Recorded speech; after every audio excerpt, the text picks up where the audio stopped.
안녕하세요. 좀 늦은 박사과정 언니 윤혜진입니다. 제가 상담과 교육 장면에서 사람들을 만날 때 가장 많이 접하는 5개념 중에 하나가 이해라는 단어예요. 여기서 말하는 5개념이라는 것은 어떤 대상에 대해서 뭔가 잘못된 개념을 가지고 있음을 의미하는 거예요.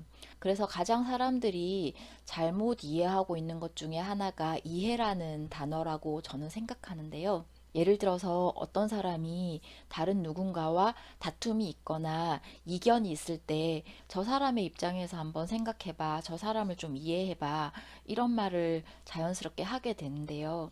그렇게 다툼의 당사자이거나 이견 때문에 고통을 겪고 있는 사람 입장에서는 내가 어떻게 저 사람을 이해를 해?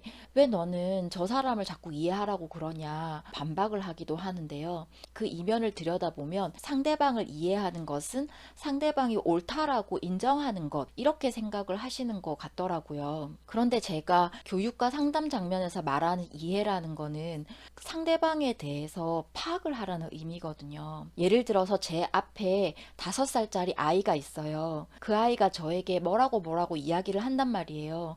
그러면 저는 그 아이가 5살인 거를 감안을 하고 그 이야기를 듣잖아요. 그래서 그 아이가 단어를 틀리게 말하거나 뭔가 잘못된 인과관계에 의해서 화가 났거나 하더라도 쟤는 5살이니까 이렇게 이해를 하고 이렇게 그 아이를 파악을 하고 그 아이를 대한단 말이에요. 그 5살 아이에 맞는 대응을 하잖아요. 그 아이가 뭔가 앞뒤가 맞지 않는 이야기를 하더라도 얘가 하는 말이 이런 의미를 담고 있구나. 그렇게 파악을 하고요.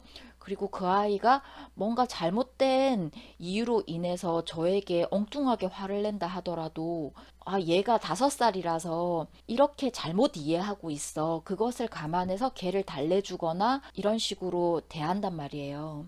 제가 말하는 이해는 그런 거거든요. 상대방이 어떤 사람인지를 파악하라는 의미예요. 그 사람의 성격이 어떠한가, 어디에 치우쳐 있는가, 아니면 그 상황에서 그 사람은 어떤 의미로서 이야기를 하는가, 그 사람이 그렇게 될 수밖에 없는 그런 상황은 무엇인가라고 일단은 이해를 하고, 그렇다면 나는 어떻게 대응할 것인가, 이렇게 하라는 의미지, 절대 그 사람이 옳다라는 건 아니거든요. 이렇게 상대방을 이해하고 파악했을 때 나타나는 이점이 있어요. 우리가 갓난아기나 아주 어린아이처럼 저희와 나이 차이가 아주 많이 나는 아주 어린 상대를 대할 때는 좀 피곤하긴 하지만 잘 화가 나진 않잖아요. 쟤 저러는구나, 제가 어려서 저러는구나, 잘 몰라서 이러는구나, 그렇게 생각하기 때문에 상황을 좀 넓게 깊게 보기 때문에 그 상황을 오히려 좀 유연하게 다룰 수 있어요. 그거에 비해서 우리가 어떤 지점에서 화가 나냐면, 나와 연배가 비슷한 사람,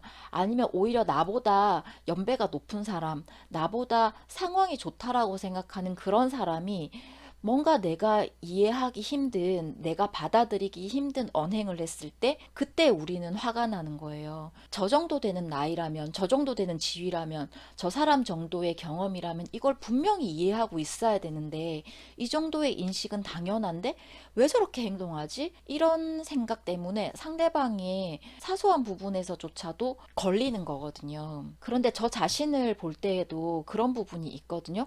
모든 면에 있어서는 제 나이에 걸맞고, 오히려 어떤 점에 있어서는 저 나이와 경험을 뛰어넘어서 성숙한 생각을 가지고 상황을 인식하지만, 어떤 점에 있어서는 아주 어린애처럼, 아주 철부지처럼 굴 때가 있어요. 그런 점들이 다른 사람들에게도 다 있거든요. 그래서 제가 한 번씩 쓰는 방식은 그 사람이 행동하는 그런 행동 패턴이나 반응을 보면서 저 사람은 지금 몇 살 정도로 반응을 하는 거지? 이런 생각을 해요. 예를 들자면 제 앞에 고등학생이 있어요. 덩치는 성인과 똑같고 외모도 성인 같고, 그런데 행동은 그렇지 않은 거예요. 그러면 우리는 그러잖아요. 너는 다 큰 어른이 덩치도 산만한 애가 왜 이러느냐 이러는데, 저는 그 아이의 행동 자체가 몇 살짜리 행동인가를 보거든요. 그럼 때로는 그 아이가 웬만한 성인보다 큰데 행동 자체는 유치원 아이 같을 때가 있고 때로는 초등학생 같이 굴 때가 있어요. 그러면 아, 쟤는 저 지점에 대해서는 그 나이 때 멈췄구나 이렇게 이해를 하고 그 수준으로 대화를 하거든요. 그러면 그 아이에 대해서 답답함은 있지만 화는 나지 않아요.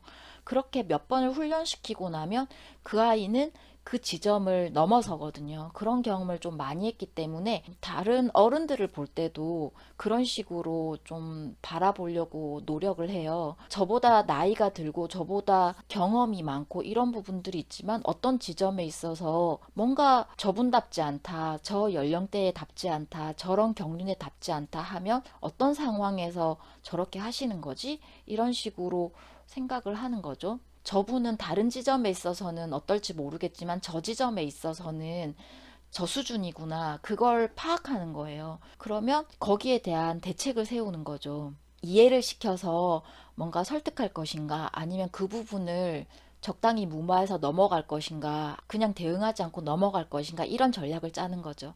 그렇게 하면 불필요한 마찰이나 감정의 소모를 줄일 수가 있어요. 여러분께서도 인간관계에 있어서 그 이해라는 것의 의미를 이렇게 다시 한번 생각해 보셨으면 좋겠어요. 상대방을 이해하는 게 그 사람이 옳다라는 뜻이 아니라 아, 저 사람은 저런 의미에서 받아들이고 있구나. 저 사람이 지금 반응하는 방식은 좀 다소 어리게 반응하네? 아니면 다소 노련하게 반응하네? 저 부분에 있어서만큼은 억척스럽게 대응하네? 이런 것들을 파악하셔서 내가 그러면 거기에 대해서 어떻게 대응할 것인가를 작전을 짜셨으면 좋겠어요.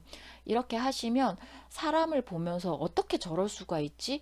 하는 그런 답답함을 좀 줄일 수 있기 때문에 감정적인 소모를 좀 덜할 수 있을 거다라고 생각을 합니다. 오늘은 제가 교육과 상담 장면에서 사람들이 다소 잘못 이해하고 있는 사람에 대한 이해라는 부분에 대해서 제가 생각하는 부분에 대해서 말씀을 드렸어요.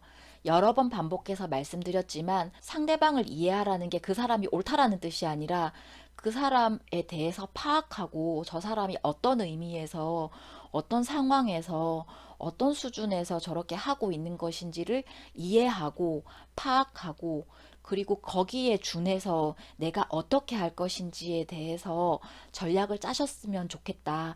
이렇게 다시 한번 요약을 드립니다. 오늘도 일하시면서 공부하시느라 굉장히 수고가 많으셨고요. 여러분의 대학원 생활을 응원합니다. 오늘도 제 말씀 들어주셔서 고맙습니다.